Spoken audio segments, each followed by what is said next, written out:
Prezados amigos, prezadas amigas, boa noite. Boa noite. É com grande alegria que mais uma vez a gente está aqui, nessa casa de Jesus, né? Que Jesus nos abençoe a todos, então, com a sua sublime paz e com o seu infindável amor. Esse amor, segundo a definição de Eurípides Barçanufo, o amor é tudo que temos, o único caminho pelo qual um pode ajudar o outro. Bonito, né? E com certeza ele está se referindo a Jesus. Inclusive ele disse, ele não disse eu sou um caminho, ele disse eu sou o caminho, a verdade e a vida. Ninguém vai ao Pai senão por mim. Então, esse amor que a gente já recebe nessa casa de luz, desde o momento que entramos por aquela porta, até o momento que saímos, já somos abençoados, né? Esse amor já está inundado desse amor, através do trabalho incansável da espiritualidade amiga, que desde há tempos, muito antes, já prepara todo esse ambiente agradável, o trabalho da evangelização das crianças, a palestra, né? E desde o momento que ficamos. E incrível, né? Todos os visitantes, os palestrantes que vêm aqui, né? Os convidados, a primeira coisa que eles falam é que se sente bem, não é verdade? Olha que beleza, que clima. Até uma senhora aqui, uma amiga do Galácio, conversou comigo aí um dia e falou: nossa, eu não quero mais ir embora daqui, tanto bom que é ficar aqui. Então, é importante essa conexão com Deus. Os irmãos aqui vivem falando, Marcelo fala, o Galácio falou, o João, que essa conexão, manter essa conexão com Deus. A gente pensa o seguinte: pô, hoje é sexta-feira, né? É dia de centro. Opa, dia de centro. Então vamos lá no centro, vamos carregar as energias para a semana. Não é isso? Vamos ver fulano, carregar energia, porque a semana é brava, hein? Semana é cheia de dificuldade, né? E a mesma coisa, quem vai na missa também, né? Vai tomar hóstia no domingo e tal. Mas não é bem assim, né?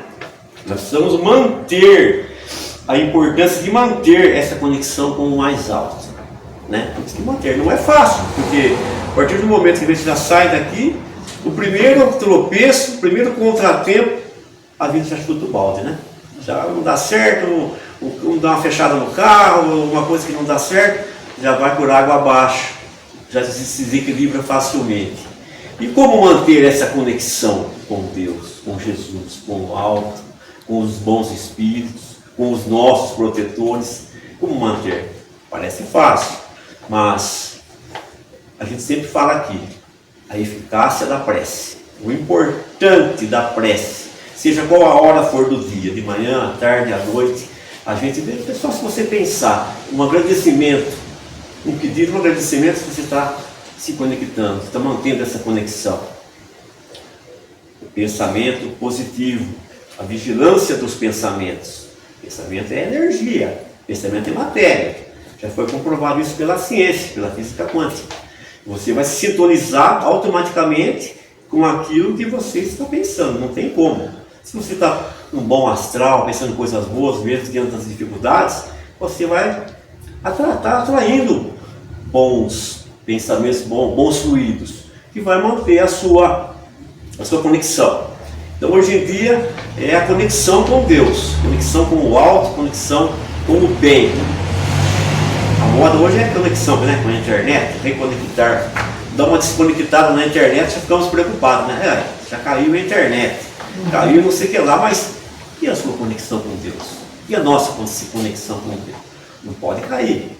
Então, a prece, a eficácia da prece, os bons pensamentos, o autoconhecimento.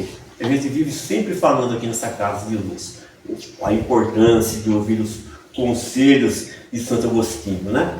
Conhece-te a ti mesmo, do sábio da antiguidade. A gente fazer aquela reflexão à noite, principalmente à noite, ou durante o dia mesmo, a hora que você puder celebrar. E aí, como é que está sendo a minha vida, a minha semana? Eu tenho falhado nisso, falhado naquilo. Então tudo isso vai, aos poucos, vai fazendo com que a gente se reforme intimamente. que é um grande passo para manter essa conexão com Deus o maior tempo possível. Sem falar do Evangelho, né? Eu sempre falo aqui do Evangelho, não deixar o Evangelho, pegar o Evangelho, ler o Evangelho, vivenciar o Evangelho de Jesus. E hoje vamos falar um pouco do Evangelho, o tema de hoje, olhar os livros do campo. Então hoje, o assunto de hoje, vamos falar um pouco sobre a providência divina nas nossas vidas. Deus, somos criaturas que estamos entre as árvores e as estrelas. Somos criaturas de Deus. O nosso crescimento espiritual depende da gente, através do quê? Da lei do trabalho. O trabalho no bem, visando a nossa reforma íntima, como eu já disse. Vamos falar também da ansiedade, da ociosidade. Será que somos ansiosos ou somos ociosos? Ou somos ociosos, eu somos ansiosos? Somos os dois, né, Raquel? Um pouco de tudo, né? Então, o assunto de hoje está, a gente vai encontrar, depois vocês podem procurar, podem pegar o Evangelho, viu, amanhã, no capítulo 25. Buscar e achareis, no parágrafo 6, e na Bíblia, né, nas Sagradas Escrituras, no capítulo 5, seria um trecho do Sermão do Monte. O Sermão do Monte todos vocês já conhecem, né? O Sermão do Monte. No mar da Galileia, Jesus costumava se reunir lá, né? Lá que ele fez a multiplicação dos peixes, né? Conversar, ensinar o discipulado dele, de Jesus durante a sua estadia aqui. Então foi lá, o Sermão do Monte, ficou conhecido, o Monte das Beatitudes, chamava-se monte, ficou conhecido como o Monte das Bem-aventuranças. Mahatma Gandhi disse que, quem foi Mahatma Gandhi? Ele foi um líder do movimento da independência da Índia, né? Ele pregava a não violência. Ele ficou encantado com o Sermão do Monte.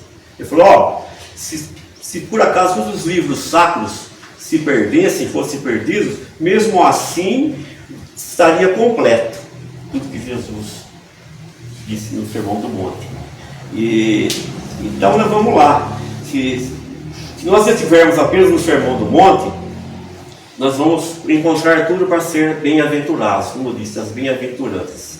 Que seriam as bem-aventuranças? O modelo de ser um discípulo fiel, né? De alcançar a retidão. Então ali ele fala, né? Ele vai lá e fala assim: bem-aventurados os humildes de espírito, porque deles é o reino dos céus. Bem-aventurados que choram, porque serão consolados. Bem-aventurados os mansos, porque eles herdarão a terra. Bem-aventurados os misericordiosos, que alcançarão a misericórdia. Bem-aventurados os pacificadores, e por aí vai, né? Por aí vai. Jesus também fala também naquela oportunidade: vós sois o sal da terra. Tem o sabor, se não tiver o sabor não serve para nada. Vós sois que brilha a vossa luz. Tem várias cantinhas acima do alqueire, que brilha a vossa luz. Ele vai falando, né? De tantas coisas maravilhosas que ele vai falando. Fala também que ele veio, que ele não veio revogar a lei, mas sim cumpri-la. Ele vai falando. E segundo Deus, essas bem-aventuranças contrastam com a felicidade do mundo. A felicidade do mundo. O que seria então a felicidade do mundo? Allan Kardec, na codificação do Livro dos Espíritos, ele faz essa pergunta os espíritos. A felicidade terrestre é relativa à posição de cada um. O que basta para a felicidade de um constitui a desgraça do outro. Então ele pergunta: haverá, contudo, alguma medida de felicidade comum a todos os homens? Uma medida. Então o que basta, uma medida para a gente ser feliz, para não sofrer tanto aqui nesse planeta de provas e expiações. Eles respondem categoricamente: com relação à vida material, a posse do necessário. A posse do necessário. Às vezes que cria a minhoca na cabeça, né? Que é isso, que é aquilo, com muitas dificuldades. Pô, se a gente tiver a posse do necessário, já basta. Não é motivo para a gente ficar ansioso. E com relação à vida moral, a consciência tranquila. Não tem como você colocar a cabeça no travesseiro, procurar fazer o melhor da tua vida para todos os seus e dormir tranquilo. E a fé no futuro, né? A fé no futuro é essa fé que temos que conseguir, temos que conquistá-la, né? Não vamos de graça através do trabalho do bem, da vigilância. Então, e aí Jesus continua também durante o Sermão do Monte. Aí ele fala assim: não acumuleis tesouro na terra, onde a ferrugem corrói, a traça corrói e os ladrões roubam. Se preocupais em acumular tesouros no céu, onde a traça não corrói, nem a ferrugem, e os ladrões não vão lá roubar. Porque onde está o teu tesouro, aí também está o teu coração. Aí ele fala: eis porque vos digo, não vos inquieteis por saber onde achareis o que comer para sustento da vossa vida, nem de onde tirareis vestes para o vosso corpo, para cobrir o vosso corpo. Ele pergunta: não é a vida maior do que mais do que o alimento e o corpo mais do que as vestes? Jesus fazendo a gente pensar. Observai os pássaros do céu, não semeiam, não ceifam, nada guardam em celeiros, mas vosso Pai Celestial os alimenta. Não sois muito mais do que eles? E qual dentre vós o que pode, com todos os seus esforços, aumentar de um côvado a sua estatura? O côvado era uma unidade de medida de comprimento usado por várias civilizações antigas, né? Aí ele fala: porque também vos inquietais pelo vestuário. Observai como crescem os lírios dos campos, não trabalham nem fiam. Entretanto, eu vos declaro que nem Salomão, em toda a sua glória, jamais se vestiu como um deles. Ora, se Deus tem o cuidado de vestir dessa maneira a erva dos campos, que existe hoje e amanhã será lançada na fornalha, quanto maior cuidado não terá em vos vestir, ó homens de pouca fé. As palavras de Jesus: olhai os lírios do campo, são um cântico de amor, pois reconhecem em Deus o provedor das nossas necessidades. Tenhamos fé nele, para que, permanecendo nele, seja cumprida a sua vontade, como lhe agrada. Jesus continua mais um pouco: buscai primeiramente o reino de Deus e a sua justiça, que todas essas coisas vos serão dadas de acréscimo. Assim, pois, não vos ponhais inquietos pelo dia de amanhã, porquanto o dia de amanhã cuidará de si. A cada dia basta o seu mal. Então esse foi uma parte, né, do Sermão do Monte. E a gente vai, nesse pequeno trecho, a gente vai será o objeto do nosso estudo de hoje. Então, se nós olharmos para essa flor, ela nos mostra a beleza e o perfume, não é mesmo? Quer dizer, o perfume não dá para a gente cheirar aqui, mas a gente já sabe que é perfumado, né? Com certeza aqui, se tiver um perfume, uma flor dessa, então, né?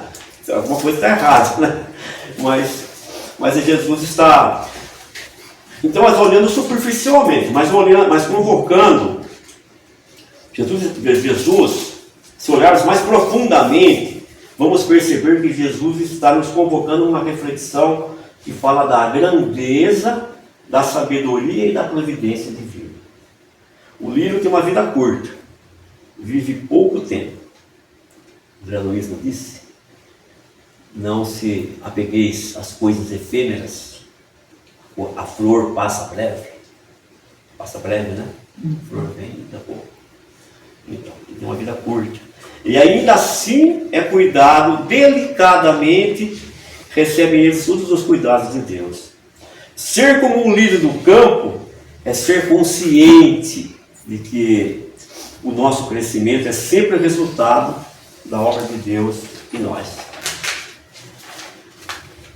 Por mais singelo que se apresente na escala evolutiva, né, das plantas, essa flor se apresenta expressando a grandeza e a beleza do Criador. A propósito, Jesus não disse meramente, olhai os lírios do campo. Na verdade, ele disse, olhai como crescem, observa, os lírios do campo. Não é isso?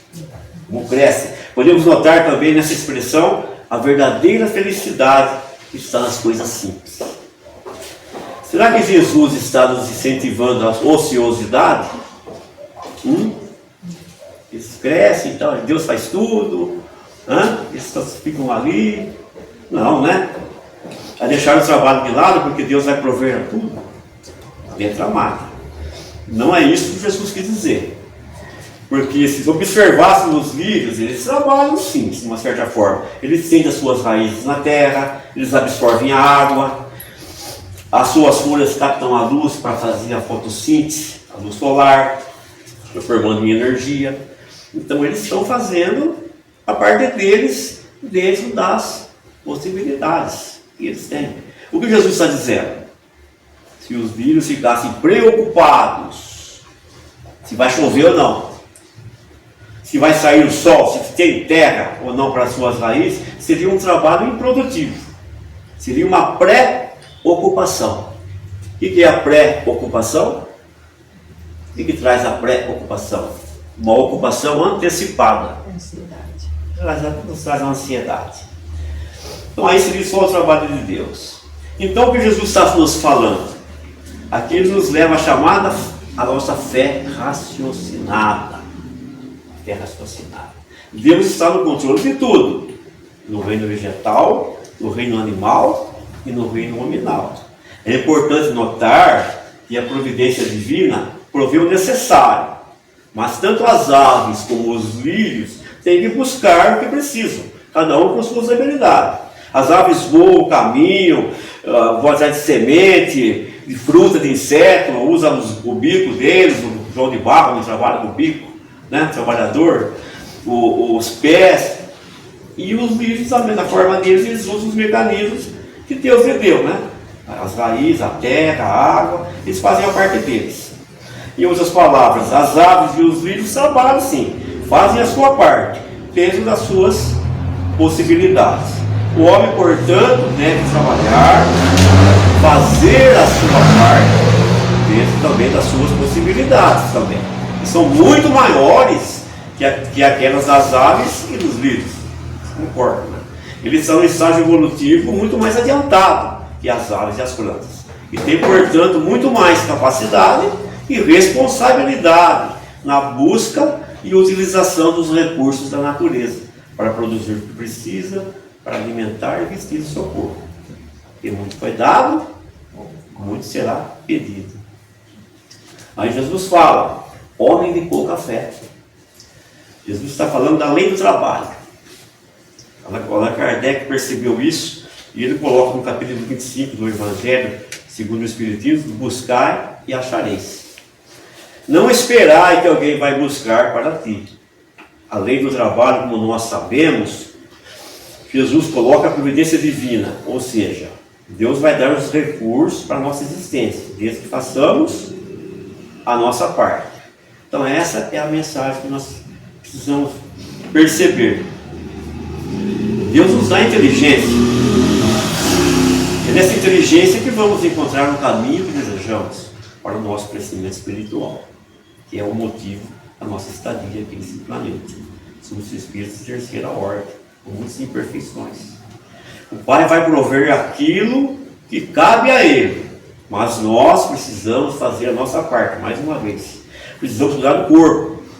Precisamos cuidar do corpo. O que comer, o que beber, o que vestir. Pois esse corpo nosso é um instrumento da nossa reencarnação. Temos de cuidar dele para o maior número de anos possível. Santo Agostinho disse, né? Cuide do corpo como se fosse viver para sempre. E da sua alma como se fosse morrer amanhã.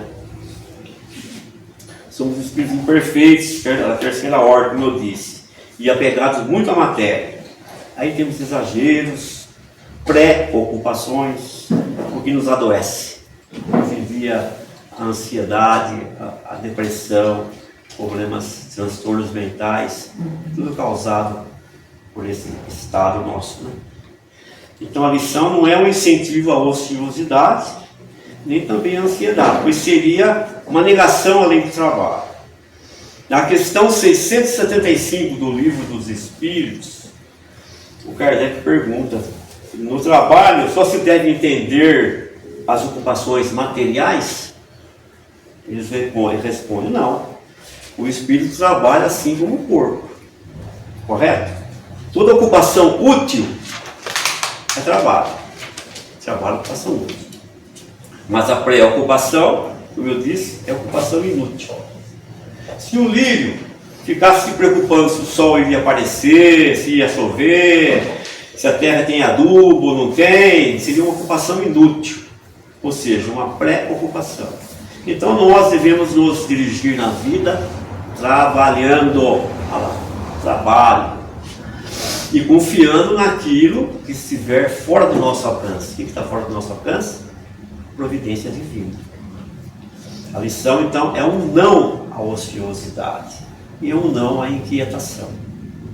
Percebe? Exemplo do emprego. Por exemplo, você vai fazer uma prova, um concurso para conseguir um emprego. Então você vai estudar, você vai se preparar, você vai se dedicar com afinco, procurar, se formar, estudar, querer passar, fazer a prova. Agora, tudo bem, agora se você vai passar na prova, aí é os 500. Se alguém estiver mais preparado que você, vai pegar a tua vaga. Então seria uma preocupação, certo? Jesus olha para a natureza. Ele olha os pássaros, ele olha os lírios, as flores silvestres, agrestes, que nascem sem nenhum cultivo. Então a gente precisa manter a confiança e trabalhar, que nada vai nos faltar. As dificuldades farão a gente crescer, e o trabalho que vai nos levar ao progresso. O trabalho não cansa, o que cansa são as nossas preocupações. Nos adoece e rouba nossas energias e ficamos desgastados emocionalmente. Precisamos disciplinar os nossos pensamentos. Precisamos ser previdentes. Previdentes, sim. A previdência é sensata. Previdente. A preocupação é irracional. Temos que pensar no dia de amanhã com sensatez e sem exageros, para não adoecermos. Evitar o pensamento preocupante, medo, insegurança. Então é isso que Jesus está nos falando. Viva o dia de hoje. Cada dia basta o seu mal. Nós estamos vivendo num mundo de provas e expiações. Estamos sujeitos ao mal. O mal está por aí, rondando. Mas não adianta ficar com medo, me trancar, me paralisar. Ficar mais doente ainda, vai aumentar muito mais os problemas ainda. Todos nós temos problemas, dificuldades, quedas, mas Deus está sempre provendo. Quando nós fazemos a nossa parte, provendo através da inspiração, pela inteligência, para que possamos ir pelos caminhos certos. Nós temos os nossos protetores, estão sempre do nosso lado, nos aconselhando, nos dando os bons conselhos. Temos que ouvir nossos protetores. Lembra que eu falei da conexão? Precisamos das coisas materiais, sim, claro, precisamos. Mas precisamos voltar para o nosso interior. O reino de Deus está dentro de nós, disse Jesus. Então precisamos conectar com Deus. Jesus está dizendo: não devemos abandonar essas coisas materiais, mas o meu foco deve estar nas coisas espirituais. Então buscar o reino de Deus seria um encontro íntimo. Precisamos reconectar com Deus dentro de nós. Encontro íntimo, certo? O reino de Deus. Não resta dúvida. Às vezes precisa entender que Deus nos colocou no lugar certo, como os lírios. Às vezes precisa aprender a florir aonde Deus nos plantou. Somos filhos de Deus, E Deus nos colocou no lugar certo, como os lírios. A gente precisa aprender a florir lá onde Ele plantou. Então os lírios nos dão a lição. Eles não se queixam, se fixam no lugar que estão, naquilo que têm. O que não acontece com a gente, não é mesmo? Os lírios agradecem por tudo que têm. Paulo vai nos dizer, em tudo dai graças. Os lírios desabrocham e servem no lugar em que foram situados. É aqui que eu estou? É com esse povo que eu estou? Então deixa eu fazer o melhor que eu puder, onde Deus nos situou. O Emmanuel disse, ainda que tenha as suas raízes fincadas no pântano, e nós temos as nossas raízes fincadas no pântano, das nossas imperfeições, das nossas dificuldades, das nossas dores, não importa, vamos florir onde Deus nos plantou. Então a mensagem de Jesus, de forma alguma, não incentiva a ociosidade, seria uma negação à lei do trabalho e, consequentemente, à lei do progresso. Nosso Pai, de infinita bondade e amor, jamais desampara a nenhum de seus filhos e sempre nos proverá de tudo que precisamos. Mas lembrando mais uma vez, temos que fazer a nossa parte.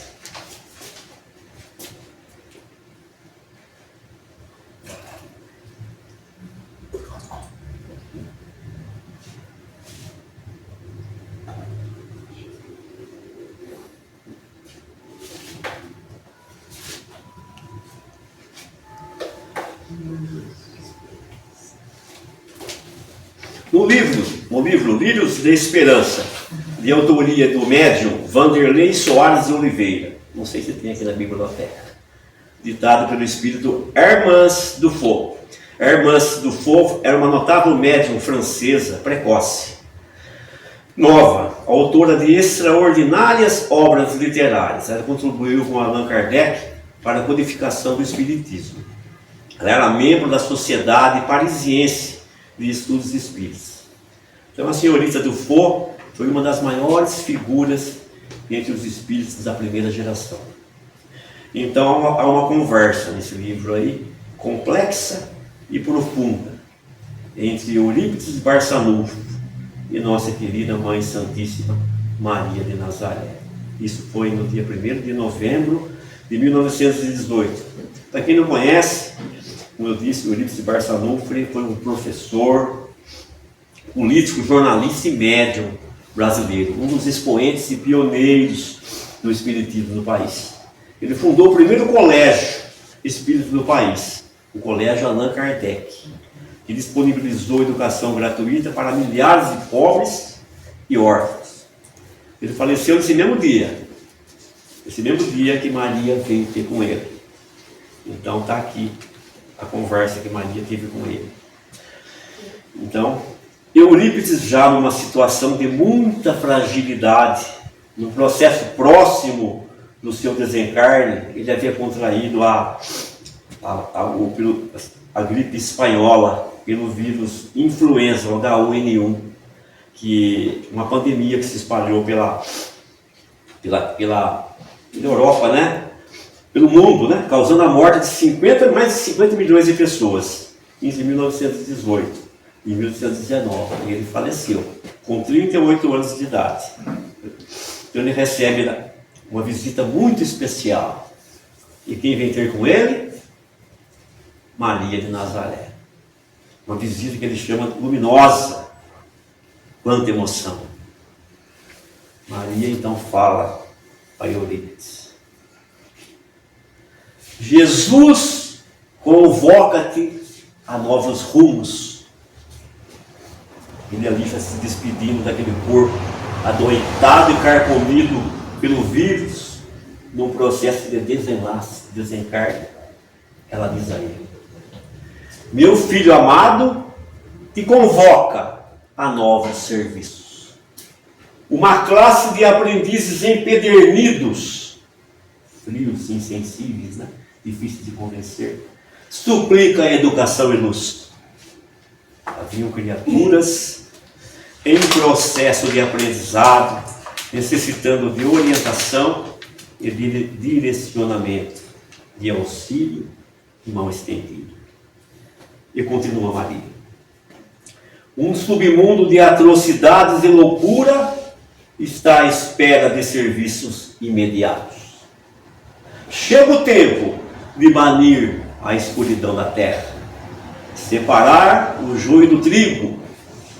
Isso parece tão familiar essa fala. Então ela diz: é hora de separar o joio do trigo. Uma clarinada de paz desce das esferas maiores em direção aos pântanos da maldade. Maria está relembrando a Eurípides sobre aquela passagem de Jesus, onde ele diz: nenhuma ovelha que meu Pai a mim me houver designado será perdida. Então lá, naquelas regiões mais sombrias, onde o amor ainda não se faz presente, onde a luz do discernimento e do entendimento ainda não se faz presente, existem criaturas precisando de orientação, precisando de luz, precisando de amor. O pastor conclama o teu coração generoso a esse mistério, diz ela, Eurípides.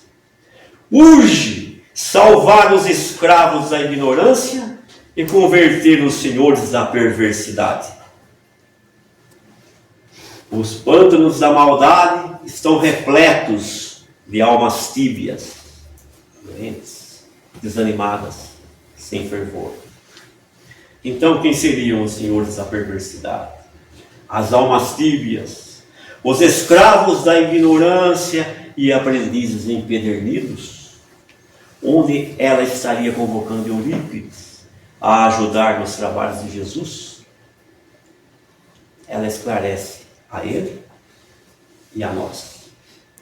São os lírios encharcados pela lama pútrida das imperfeições, mas não perderam o viço e a exuberância. Lá no fundo, vive nesses irmãos e em nós a exuberância e o viço do Criador. Que lindo, né? E quantas vezes nós existimos de alguns irmãos renitentes ao erro, julgamos os nossos irmãos.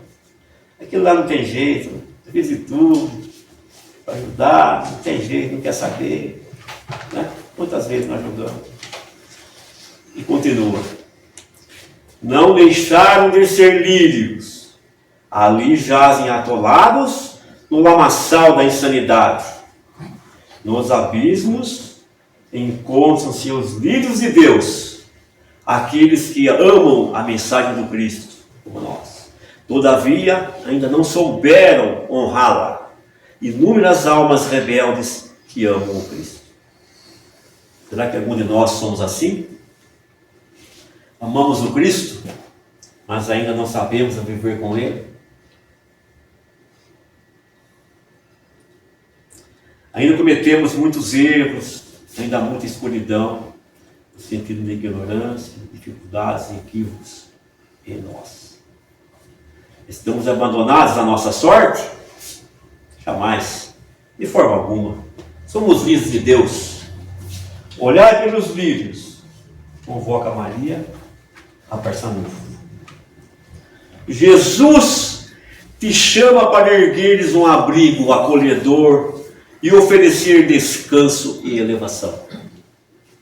Esses serão os seus novos filhos, aqueles que conhecem os ensinos de Jesus e não vivenciam na sua atitude.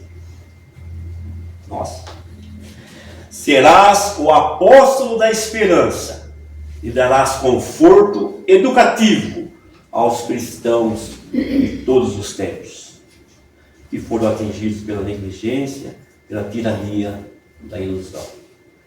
As ovelhas perdidas de Israel serão teus novos alunos. Ensina-lhes, professor, a pedagogia do amor. Todos ainda vão florir. Serão lírios nos campos da vitória, vão embelezar os destinos da humanidade. Maria, a mãe das dores do mundo, afastou-se de sua clarividência. E o Dr. Bezerra de Menezes surgiu aos olhos do Espírito. O velho paladino do Cristo estendeu-lhe os braços. Um abraço amoroso e com incompreensível leveza e naturalidade. Barçanufo desprendeu-se do corpo.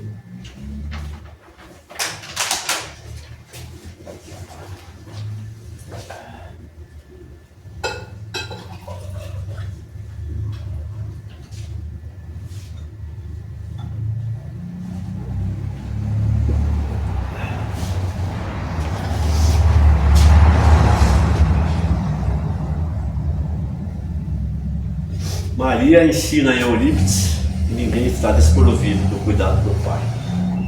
Nós não estamos desprovidos do olhar carinhoso, amoroso e perfeito de Deus. E Ele denomina esses filhos de lírios, ainda que haja um pântano em cada um deles, cada um de nós. Somos lírios exuberantes, cheirosos. Nós temos o cheiro de Deus, sabor e textura de Deus, mas muitas vezes recobertos pela escuridão que ainda há em nós. É para a gente pensar também naquele irmão de jornada, que nos é tão difícil, quando a gente não consegue identificar luz naquela criatura, identificar que ela está recoberta pela ignorância, pela dificuldade, pela escuridão que há nele, como também há em nós. E que Jesus vive convocando os seus amigos para nos resgatar, e quando nós temos a oportunidade de ser veículos de resgate do outro, o que nós fazemos com essa oportunidade? Damos fora muitas vezes. Nós somos filhos do mesmo Pai dos vivos. Temos dentro de nós a centelha divina, da beleza, da grandeza e da bondade do Criador. Será que nós a expressamos na nossa existência? Vamos refletir cada um. Os lírios não fazem, eles não fiam e nem tecem. A misericórdia divina os provê com cuidado, com alimento. E nós? Estamos desamparados, esses cuidados que necessitamos? Às vezes pensamos que estamos abandonados à sorte, quando Jesus nos convida. Olhai os lírios. Se Deus cuida daquele ser vivo, com uma vida curta e singela, o que Ele não faz e não fará dia a dia por nós? Somos filhos de Deus, quem Jesus chama a todo momento para ser seus colaboradores, encarnados e desencarnados.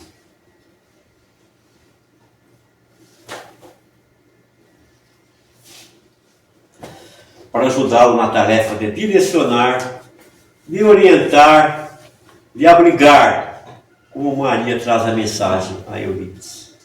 Olhemos para os lírios de nossas vidas, assim como Cristo cuida em comunhão com o Pai, cumprindo a vontade do Criador, cuida dos lírios, flores da natureza, na sua singeleza. Jesus convoca os seus auxiliares para cuidar dos lírios espirituais que somos nós, muitos de nós. Ainda nesse sentido, falando das flores que crescem nos pântanos, em ambientes de escuridão. Vamos refletir todos nesse momento. O que pode ser a escuridão em mim? O que pode ser a escuridão em mim? A inveja que ainda abrigo no meu coração? A impaciência? A minha rebeldia não aceitando a vida que eu tenho para viver? O que seria a escuridão em mim? A dificuldade da tolerância e compreensão com meu irmão de jornada? Qual é a escuridão e o pântano que habita em mim ainda? Qual é o lixo que habita em mim ainda? São esses sentimentos que nós não queremos ter. Gostaríamos de modificar, mas ainda não modificamos em nós. Daí a necessidade da nossa reforma íntima. Vamos pegar tudo isso que é lama, que é pântano, e transformar em adubo, para que o lírio que há em mim floresça.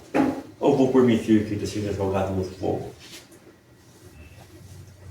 Então, eis o convite para cada um de nós na noite de hoje. Para que nós olhemos os lírios do campo. Deus cuida deles e de nós. Apesar das nossas dificuldades, apesar da gente não dar conta ainda de perdoar como podemos, de tolerar como podemos, de ser paciente com o outro, conosco mesmo, temos essas oportunidades redentoras e às vezes, muitas vezes, nos levam às lágrimas. Essas mesmas lágrimas que irão irrigar esse solo endurecido do nosso coração. Então vamos sair daqui nessa noite de hoje com um desejo sincero de olhar para os livros de Deus, isso nós somos, com as nossas dificuldades, com as nossas imperfeições, com as nossas dores. Mas nós temos uma notícia muito boa. Nós vamos estar sempre sendo cuidados pelos enviados de Cristo, pelos amigos espirituais, pelos colaboradores, pelos irmãos do plano invisível. E por Deus, é claro. Olhar para os livros do campo. Muita paz a todos. Obrigado.